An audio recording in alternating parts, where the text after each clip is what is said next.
2, 1. Let's talk to others. I'm Austin Wiley. I've been going to EKA since I was in the 5th grade. And I'm Tryston Stevens, and I've been going to EKA since 7th grade. Humans are very social creatures, and we believe that the world would be a better place if everyone could socialize with others without having a single problem. Our goal was to create events that encourage social behavior at our school and in the community. So why we chose this project? Well, Austin and I both noticed that people nowadays are mostly on their phones and don't talk to other people around them. We saw that at lunchtime, people are usually in their own little groups and never talk to new people. We noticed that some people are ignored and are bullied. We noticed that some people don't participate in group activities in PE. We noticed that some people don't know how to work as a team.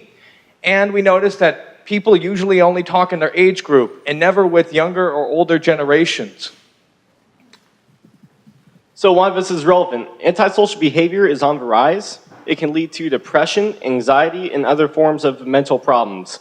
People who are bullied and or ignored can become more antisocial. People can become violent towards themselves or others when this happens sometimes.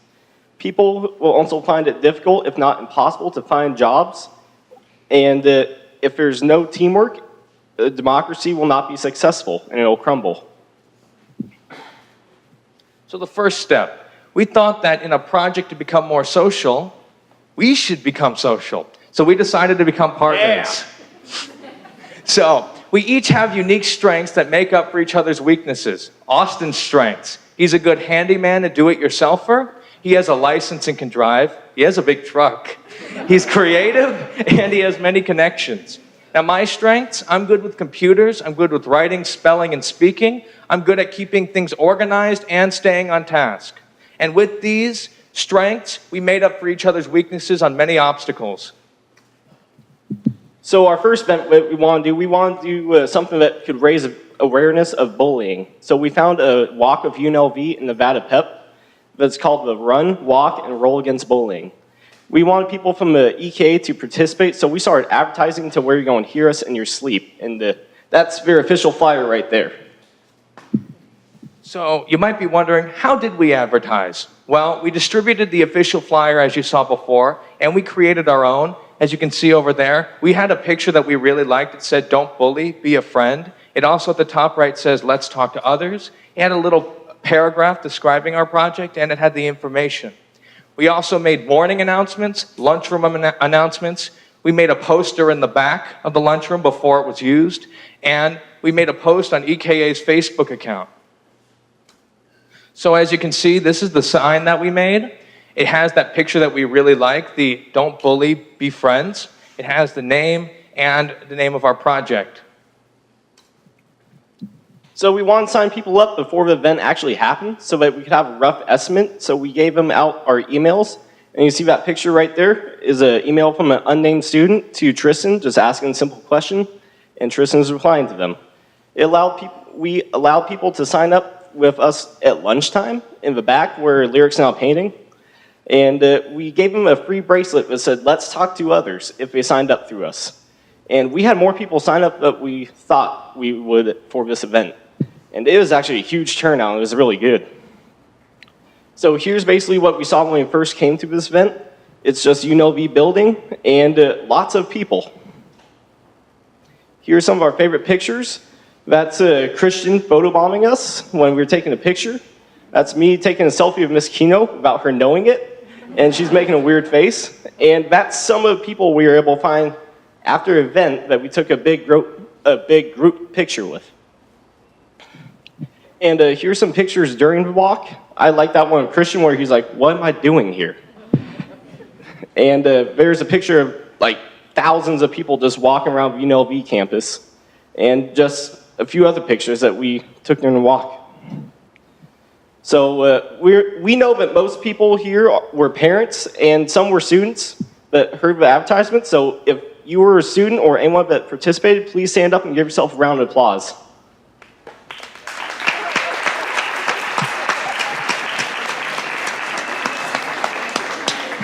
Thank you, guys. Now, our second event. We wanted to create an area where people could talk to each other. hence let's talk to others. So we created a booth at EKA PTSA's Holiday Bazaar fundraiser. We called this booth the Social Cocoa. Now at the Social Cocoa, we sold people hot chocolate and cookies, but the catch is we also had a lounging area with beanbag chairs and a couch where the customers had to talk to our other customers for about 5 minutes, but a lot of people stayed for a lot longer than that.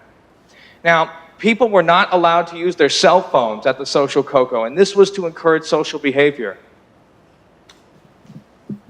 So we made a very nicely designed sign that says the Social Cocoa, has sit and relax at the top right corner of it, no phones on top left corner, and the prices of all the food, which was free hot chocolate if you gave us some of your time by socializing with our customers, and 50 cents per cookie so that they could have something to eat too. And we contacted Miss Haiti of EKA's PTSA so that she could help us out with planning, designing, and getting our booth set up. She supplied us with coffee machines to make the hot chocolate and the hot chocolate so that we could give it out.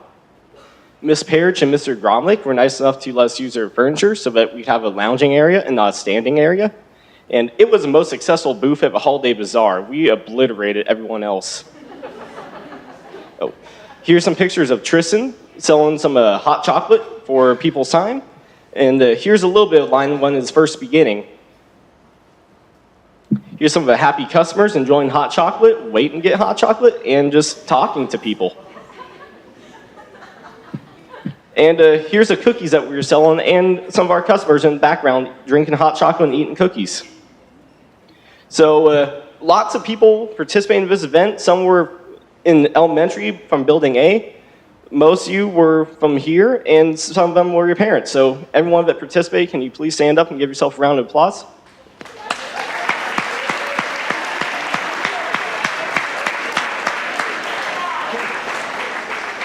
Thank you, guys.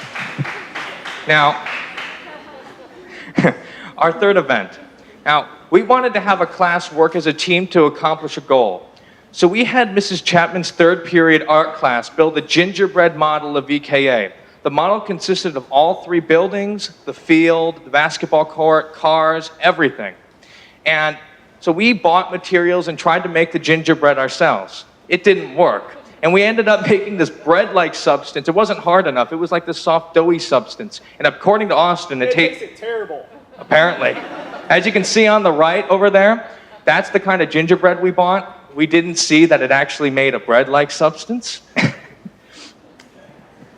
So we obviously needed help making gingerbread, so we asked Tryston's grandma if she could help us with it. And we were able to successfully make gingerbread that was a cookie type of substance, not the disgusting bread type substance that tasted awful. And so we made Building A at Tryston's grandma's house so that we could have something to show Miss Chapman's art class while they were presenting so that they'd have an idea of what we wanted them to make. And we assigned them in 3 groups. One made Building B, one made Building C, and one made the basketball court and the field. And they only had 1 week to do it, and they finished it in under a week. And we showed Miss Matson, and she was the happiest little ball of joy ever. Like, she was ecstatic. She wanted to display it in the lunchroom forever, but we can only do it for a week because it's food.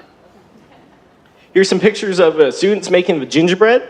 And in the middle, I'm helping someone put icing on one of the gingerbread walls for one of the buildings. And yeah, here's the finished product. The sign for EKA's out front, then Building A, Building B, and Building C.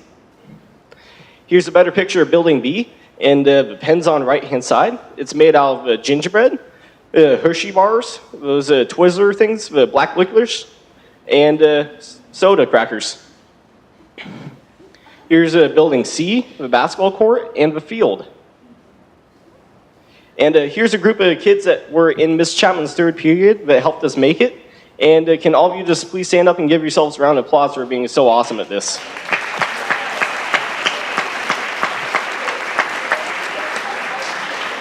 You guys don't need to be shy. Now, our fourth event. Now, we wanted to create an event where people can make friends. So we found an event called Speed Friending Online, and we decided to make one of our own. Now, speed friending is kind of like speed dating, except you don't get dates, you get friends. So We had to come up with topics for students to talk about, like favorite movies or favorite games. Then after 1 minute of talking to people about that topic, they switched tables and talked to new people about new topics. So we advertised for this event again, and of course we wanted we wanted you to hear us in your sleep, so we made morning announcements, lunchroom announcements, flyers. We created a sign, and to encourage people to come, we put on the sign free cookies if you participate, because bribery works. Here's a picture of our sign. It's very bright, so you can also see it in your sleep. It says speed friending at the top, has our emails right below that, and then it has where it's located. Free cookies, some happy people that were probably participating in an event that are now friends, and where it is, and the date of what is occurring, and a small paragraph summing up everything about it. So, the success of our speed friending. So to begin speed friending, we created a sign-up sheet. People had to form a line so they could sign up using our sign-up sheet. So we did 3 speed friending events. Each one had gigantic turnouts. We filled 8 full lunch tables each time, and our line to line up was longer than the lunch line, easily. We had to split it up into 2 or 3 lines because it was way too long. Now, after the speed friending event, we emailed participants a survey that we made to see how they felt about it, and many people said they actually made friends and would love to participate again. So as you can see, our line from there extended all the way to the back of the lunchroom. And on the right picture, you could see people signing up right there. Now this is a picture of the speed friending event itself. As you can see, it goes all the way to the back of the lunchroom. And the event is people talking to each other, so they were sitting right in front of who are they going to talk to. Here's another day of pictures, and there's me, if you can see, at the very right, instructing them on what to do. So can everyone who participated in our speed friending event stand up? I know there's a lot of you. Don't be shy. Come on. Come on, stand up. There you go. That's okay, some of them have stage fright.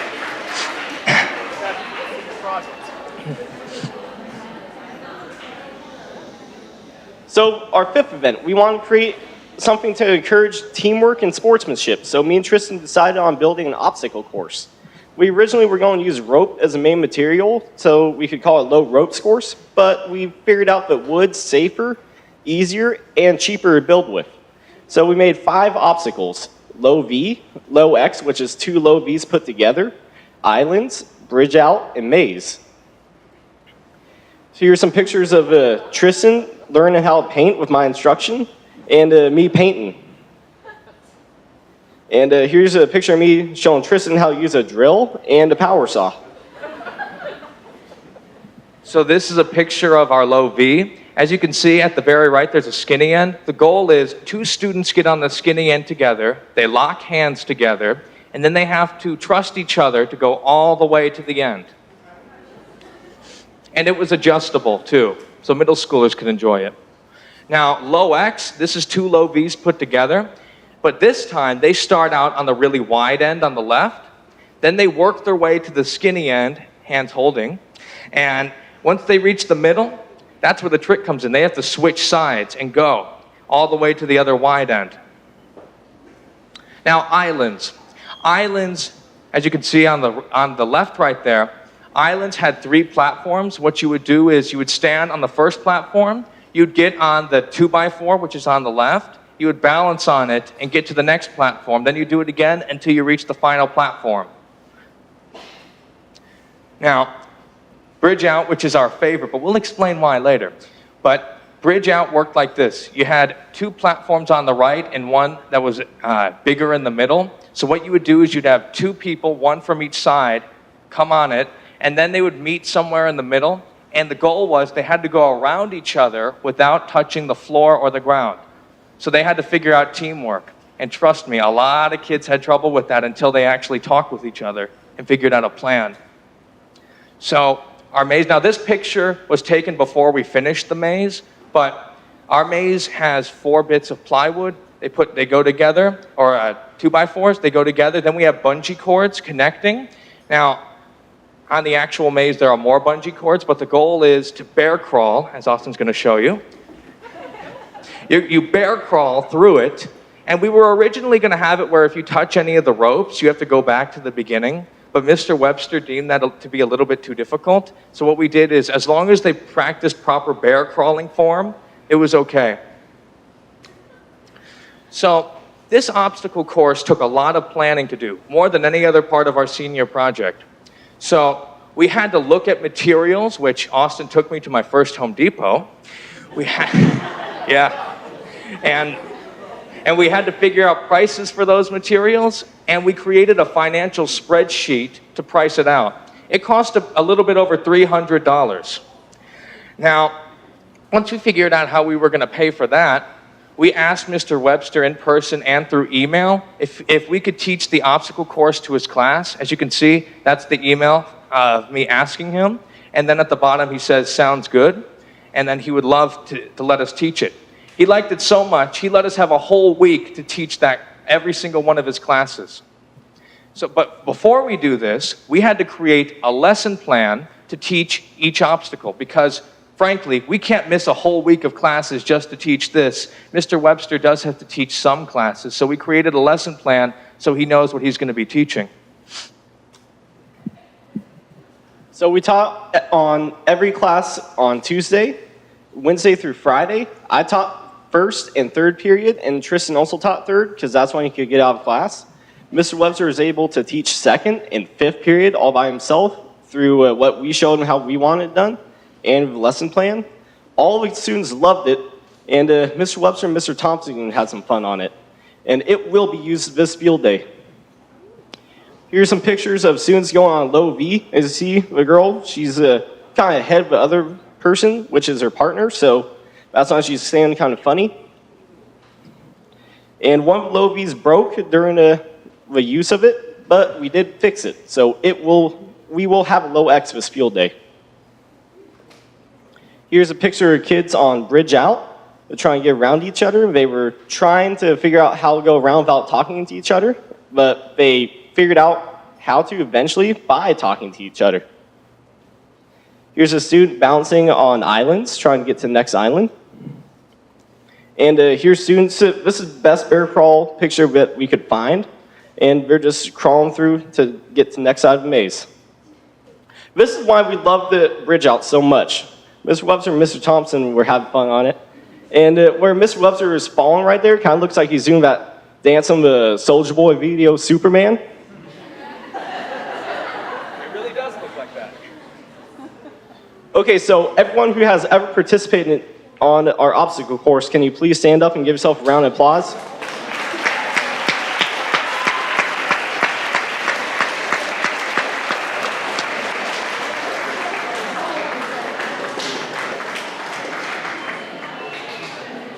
All right, so this project has had a massive impact on us, the school, and the community.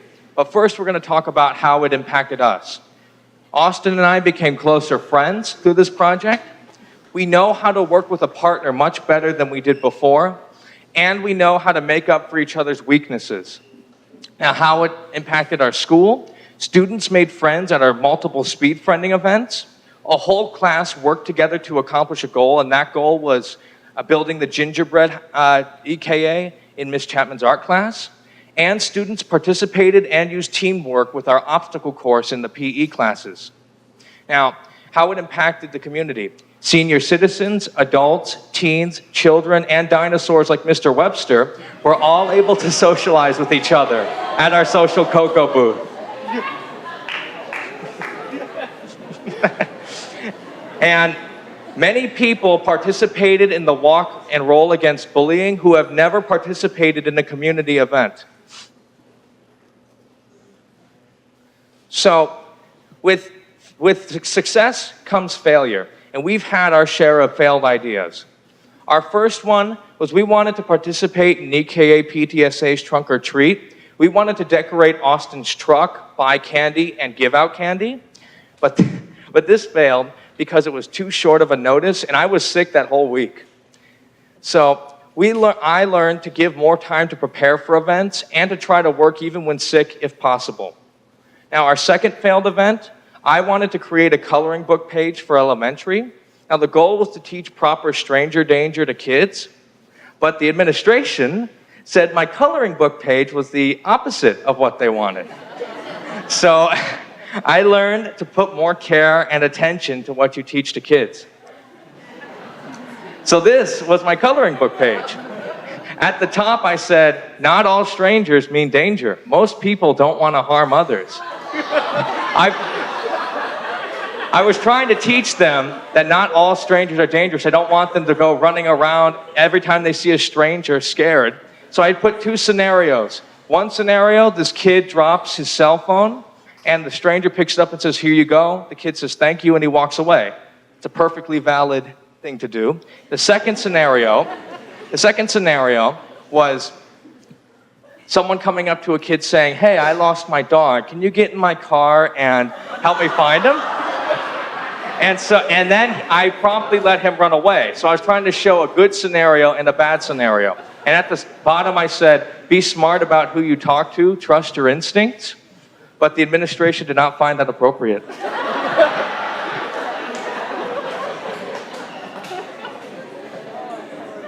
So more failed ideas that we had, we want to create a shade structure between building B and building C to encourage advisories to go outside and do more group activities outside without getting burned alive in the sun. We had problems with the building permits and the cost because it would cost a lot of money. It was about $20,000 that they wanted for it.